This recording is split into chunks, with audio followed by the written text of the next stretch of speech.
Now you know why I am the most unbalanced woman in comedy. Hi everybody, I'm Carolyn Vincent. Hi. I went to the mailbox yesterday and it turned out that I got an invitation to a bridal shower. All right. Yeah.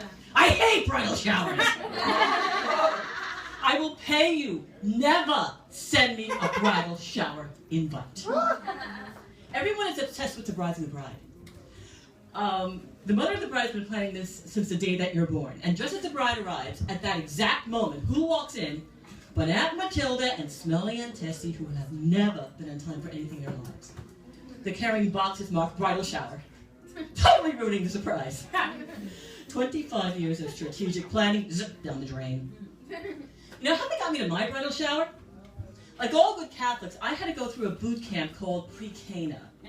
It's sort of like the getting to know you, do I really want to marry you, should I have my head examined kind of thing. But my husband looked at his face and I thought, we'll be really slick and we'll have this, done like 2 years in advance. Because for some reason, the Catholic Church has you doing this like 3 to 6 months before you get married when it's way too late for you to back out without losing the deposit on the reception hall. So, a few weeks before the wedding, Father Joe calls me to say, hey Carolyn, there's been some changes in pre-Cana, you need a refresher course. I'm like, seriously? I'm marrying a white bread Catholic. I gave up on marrying the Buddhist, the Hindu, the Muslim. I'll never be a Jewish bride now. I walk into the church hall and everyone screams, surprise! First of all, how many brides are brought to their own bridal shower by a priest who moonlights as a stripper? Okay, it's 110 degrees, 115% humidity, no air conditioner. Ice cream cake is melting off the table. I'm wearing flip-flops and a muumuu. I stink. I'm smelling like a pig. I hear surprise, and I get attacked by 300 rabid wolverines. And they all want a piece of you. Those wet sloppy kisses you had all over your face when you were a child, they weren't nightmares. They really happened. And that Matilda with the hump on her back and the hairy moles under her nose are the first one to say, darling, you remind me of myself when I was a bride. Matilda has more hair on her face than a St. Bernard. I'm getting a scary flash forward of what I might look like in the future. And I'm like, hey, it's cool because she's from my husband's side of the family. Oh gosh, anyone who would have walked in would have known that this was going to be a Russian, Polish, French, Italian wedding. Okay, like the Polish first. Okay, they were, playing the accordion, dancing the polkas, wandering around confused, trying to figure out why the entranceways had exit signs on top of them. The Russians were drinking vodka, smashing glasses, selling nuclear warheads.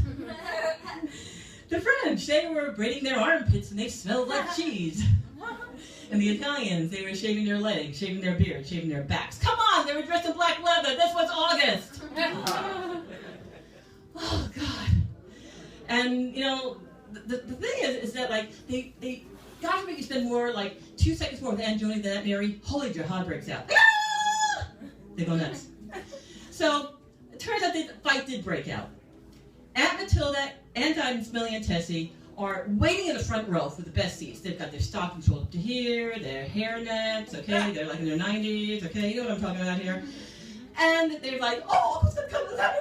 It's a lady. They all mumble. It's the naughty lingerie. I open up this box. It looks like a 20-inch rocket ship with a pink rubber tip.